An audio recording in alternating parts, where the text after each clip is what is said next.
Un dispositif sécuritaire impressionnant des militaires, gendarmes et policiers hautement armés ont pris d'assaut les points chauds de la capitale Conakry. On observait même des corps d'élite de l'armée. Ceci pour décourager les manifestants. Malgré tout, des échauffourées ont éclaté par endroits dans la rue. Les organisateurs dénoncent la militarisation de la capitale.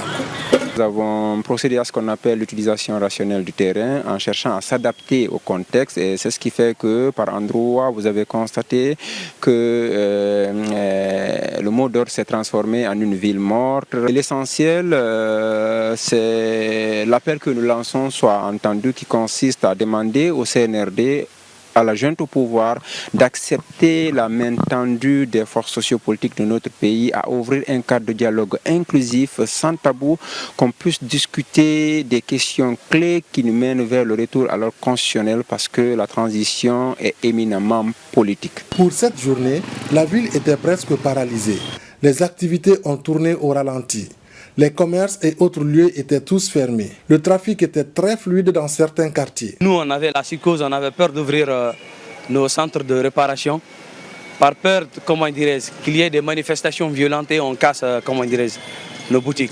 Aujourd'hui, si un grand marché comme Madina ne fonctionne pas et tous les marchés ne fonctionnent pas, ça y va de soi qu'en termes de recettes, ça va avoir un impact. Et comme vous le savez, la Guinée pratiquement ont mis à la fois sur les recettes fiscales, mais sur les recettes non fiscales. Donc les hypothèses de base qui ont été données par le gouvernement, déjà c'est un déficit qui est là.